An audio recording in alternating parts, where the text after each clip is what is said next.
Bir-biringizga bugungi kunga, bugungi sabaqqa bir-ikki og'iz tilak aytsangiz, bir-biringizga yaxshi ko'ngil kuysiz. Ayan, sen o'zing. Bugungi sabaqda sakitlik. Ikkinchi to'p siz tilak aytsa, жалпы классқа.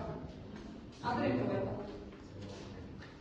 Bарлықтарына sakitlik. Mына топтан кім tilak aytadi? Сендерге сәттілік тілеймін, сендерге білім болсын, пайдасы тисін өзіңізге жетістік. Жақсы балдар, енді бізде үйге қандай тапсырма берді, яғни қылмыстарды санатына қарай бөлу, санатына қарай қылмыстар бізде қандай болып келесін. Соған орай, қазір барлығыңызда ұялы телефон бар ма? Сол арқылы QR сканерді ашамыз, мен сізге мына жерде тапсырманы шығарамыз.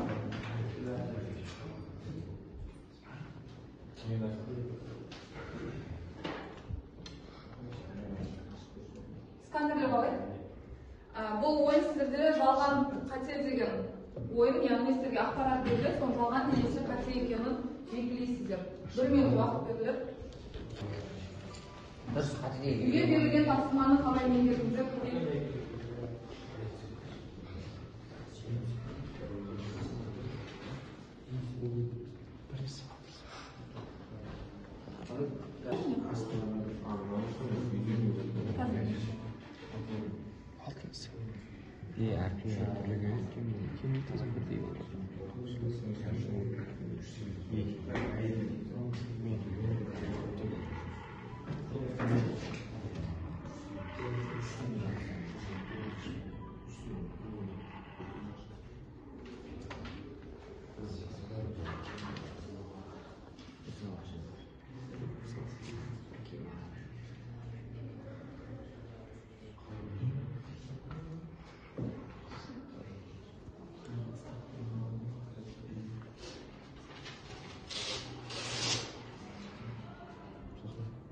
Ders qat'iy deb bajaramiz.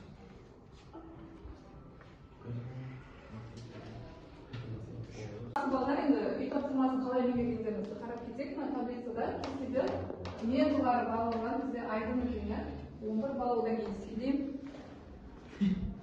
Жақсы балдар, енді үй тапсырмасын пысықтадық. Енді бүгінгі жаңа тақырыпты сіздер анықтау үшін ортаға бір баланы шақырғым келді. Енді балдар барлығымыз крокодил ойынын білесіздер ғой, яғни бұл әдіс бізде сөзді тап әдісі болып табылады, яғни крокодил ойынына ұқсас. Мен қазір Аянға бір сөзді жасырып көрсетемін, яғни ол сіздерге өз іс-қимылмен немесе ыммен көрсетеді. Соны сіздер анықтау керексіздер. Тауыңыз керек осындай. Осы сөзді сен іс-қимылмен ыммен көрсетіп алады.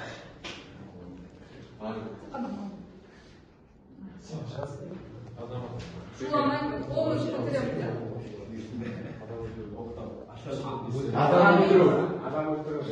Қандай?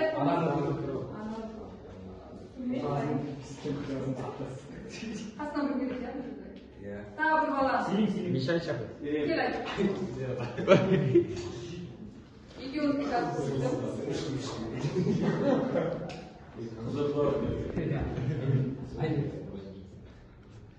сөйлемейміз.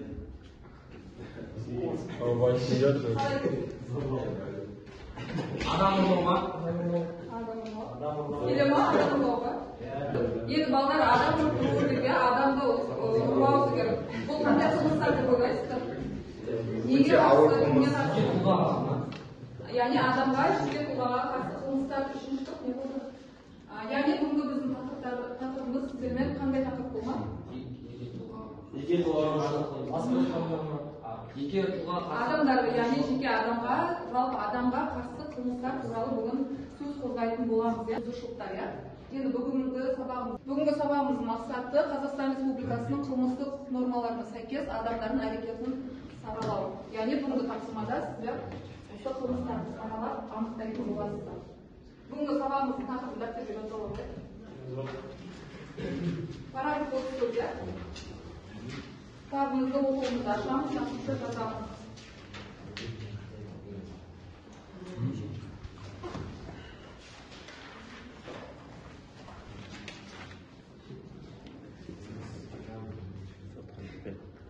Енді батарсыздар топ болып алдын ала бөліндіңіздер ғой. Енді бірінші топта бізде топ басшысы бізде Айдын, екінші топтың басшысы Абдырайым және үшінші топтың басшысы бізде Арсен, иә.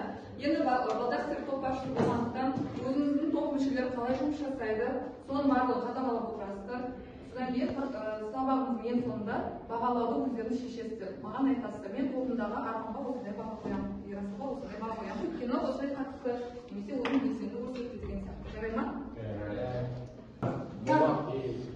Так, бірінші топ сіздерге кісі өлтіру, қылмысы түстір, иә. Екінші топ сіздерге адам ұрлау және үшінші топ сіздерге зорлау. Яғни осы тақтада кесте тұр ғой, сол кесте бойынша сіздер анықтайтын боласыздар. Яғни мысалға кісі өлтіру бабы бойынша оның құрамы қандай, объектісі не болады, субъектісі кім болады деген сияқты және жазаны қарайтын боласыздар, иә. Түсінікті ма, тақсырма? Көмек керек па? Барлық бірге көрсетеміз. 14 жастан асқан ақыл есі дұрыс адам.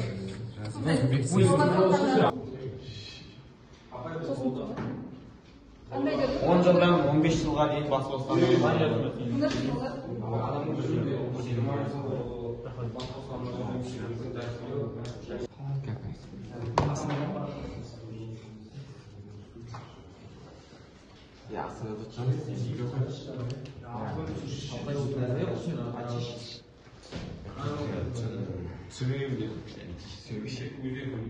Бірінші топтан бастайық, болды қояп, ақылын сарыладыңыздар, қолдандыңыздар. Енді басқа топтарға біз бап бойынша таныстырылым жасаймыз. Кім шығады топтан, барлықтарыңыз шығасыздар ма? Бәрін шығамыз. Қалған топ мүшелері, екінші, үшінші топ, қараймыз, мұқият тыңдаймыз. Бірінші топтың тапсырмасы адам өлтіру. Оның объектісі басқа адамды өлтіру. Субъектісі 14 жасқа толған ақыл есі дұрыс адам. Объектісі жағы басқа адамның әрекет немесе әрекетсіздігі. Субъектісі жағы Жазасы қандай? 8 жылдан бастап өмір бойына бас бостандығынан айырылу. Яғни ең жеңіл жазасы бұл жерде 8 жылға дейін бас бостандығынан айырылу және ең ауыр жазасы ол бас бостандығынан өмір бойы бас бостандығынан Қазақстан Республикасының құқықтық кодексінің 99-шы бабы. түсінікті ма балдар? Адам өлтіру бабы. Құрамы барлығы түсінікті болды ма? Жазасы сұрақтарыңыз жоқ па? Так, екінші топ бізде адам ұрлау қылмысы бойынша, иә? Нешінші бабы екен бірінші айтып кетсеңдер?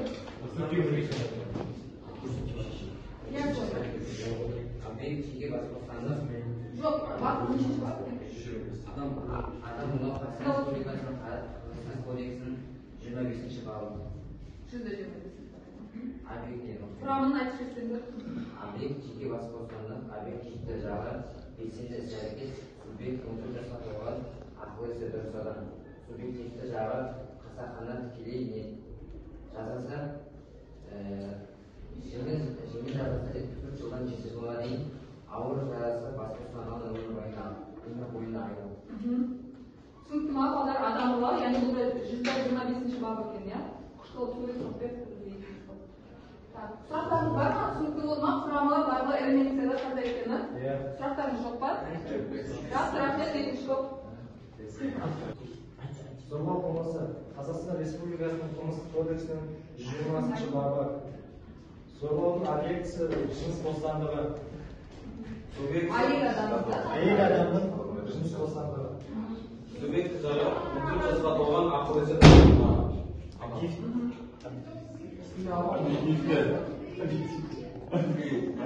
жағы белсенді әрекет күш қолдану. Субъективті жағы тікелей ниетпен қасақана жасалған. Жазасы 10 жылдан 15 жылға дейін бас бостандығынан айырылу. Яғни 10 жылдан 15 жылға дейін бас бостандығынан айырылу, иә? Так, осы бап бойынша, осы қылмыс бойынша сұрақтарыңыз бар ма? Мысалға, неге неге біз осы бапты, осы 3 қылмысты талдап өткенде ең жиі кездесетін қылмыстар солар, иә? Енді басқа қылмыстар жасалмайды деп айтылмайды, бірақ дегенмен ең жиі жасалатын қылмыстар болғандықтан осы 3 қылмыс талдап кеттік. Так, енді біраз ақпарат алдыңыздар, топ мүшелері сізге рахмет айтамын. Келесі енді бұнда алған тақырыбымызды бекіту мақсатында кейс стади әдісін пайдаланамыз. Бірінші топ сіздерге тақтаға назар аударайық. Сіздерге ситуациялық жағдай берілген. Сол ситуациялық жағдайды сіздер жаңа 4 элемент бойынша талдап шықтыңыздар да, объектісі, субъектісі, объективті жақ, субъективті жақ. Сол бойынша осы нақты сіздерге ұсыныс көрсетілген, осыны талдайтын боласыздар. Жарай ма? Ал екінші және үшінші топ сіздерге өз пікірлеріңізді ортаға салуды ұсынып отырмын. Яғни бұл жаңағы екінші топ бізге ақпарат беріп кеткен адамды ұрлау қылмысы бойынша, жалпы адам ұрлау бізде кейбір салт дәстүрге негізделіп қыз баланы алып қашу деген сияқты жағдайлар орын алып жатады. Мысалы сол бойынша бір топ қолдайтын болса, бір топ керісінше қолдамайтын қарсы пікірді айтады. Так, екінші топ қолдайсыздар ма?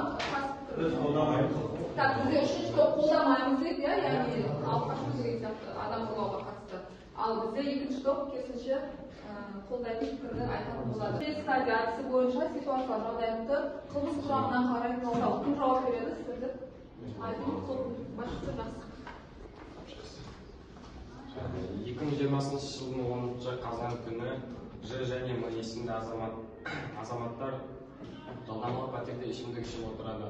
Отырыс барысында екеуінің арасында келіспеушілік пайда болып, нәтижесінде М қолындағы бөтелкені сындырып, Ж-ны бірнеше рет кеуде тұсынан сымдан шынымен ұрады. Ж есімді жігіт сол жерде жан тапсырады. Қылмыс объектісі, субъектісі? Объектісі Ж есімді азамат. Адам өмірі. Өмірі, Ж есімді азаматтың өмірі болады, Несі? Субъектісі 14 жасқа толған жасөспірім. Жоқ, енді нақты осы жағдайда кім болады? Ж есімді ма, М есімді? М есімді. Объективтік жағдай. Және үшінші топ сіздерде адамды ұрлау, жақсы ниетпен ұрлауға бола ма деген тақырыпта пікір алмасасыздар деп қоя. Екінші топ бастаймызда сіздер қол. Адамды жақсы ниетпен ұрлауға бола ма дейді. Адам, яғни әйел адамды ұрлаған кезде салт дәстүрге байланысты оңтүстік жақтан алып қашуға, неке қию мақсатында алуға болады деп ойлаймын. Себебі өзінің қазақтың салт дәстүрі енді қолға алынып келеді деген сияқты.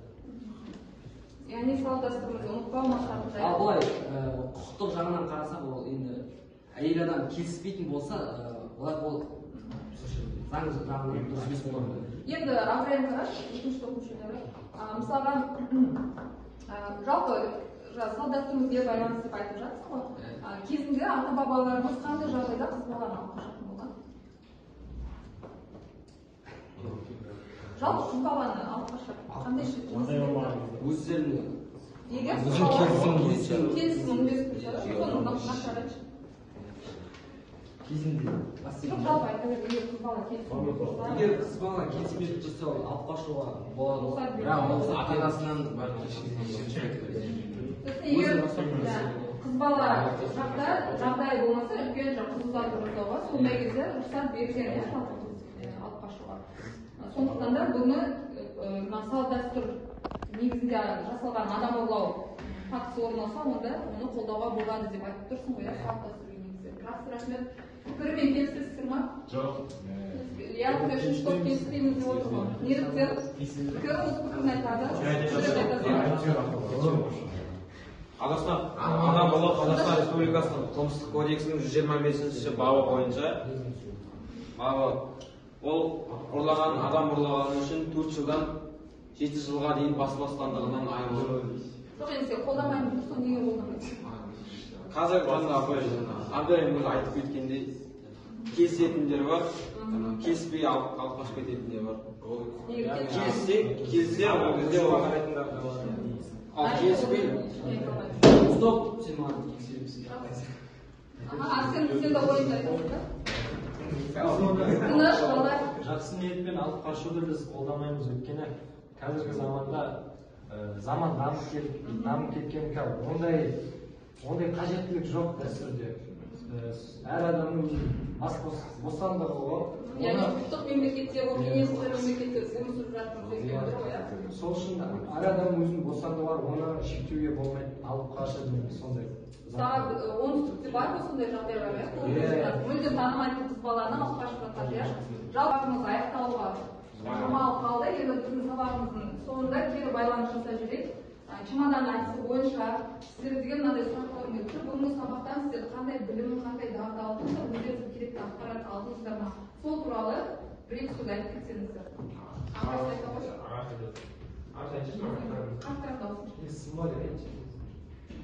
Қызықты ақпарат алдың ба сен қажет? Бүгінгі кодекстерді біліп алып, адам қорлау, қай кодексте жатады, қай бапта жататынын, ұрлау, зорлау, адамды өлтіру дегендердің бәрін кодекстен жаттап алып, бәрін. Саған болашақта бұндай ақпарат қалай көмектеседі деп ойлайсыз? Істермен танысып, объектті, субъективті жақтарын назарларын қарастырдым. Және де командалық жұмыс өте ұнады маған. Белсене қатыстық. Біз осы бүгінгі сабақта көптеген мәліметтерді алдық өзімізге.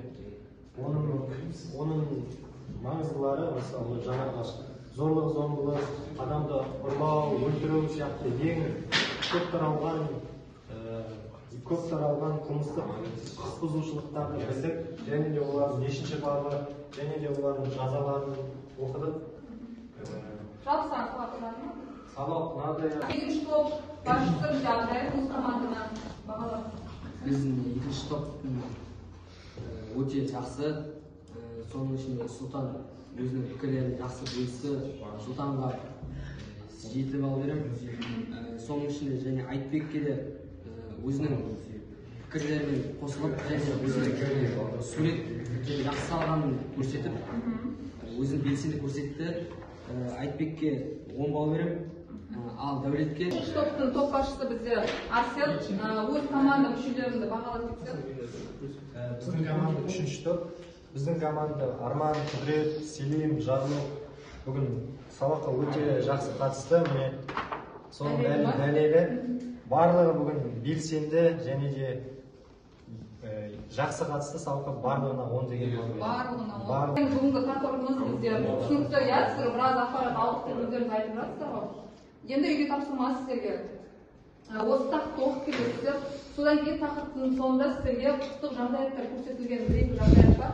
Соны мана талдады ғой, 4 элементі бойынша, сол бойынша талдап келіп сұрақтарға жауап беретін боласыздар. Сабаққа қатысқандарыңызға белсенділіктеріңізге рахмет.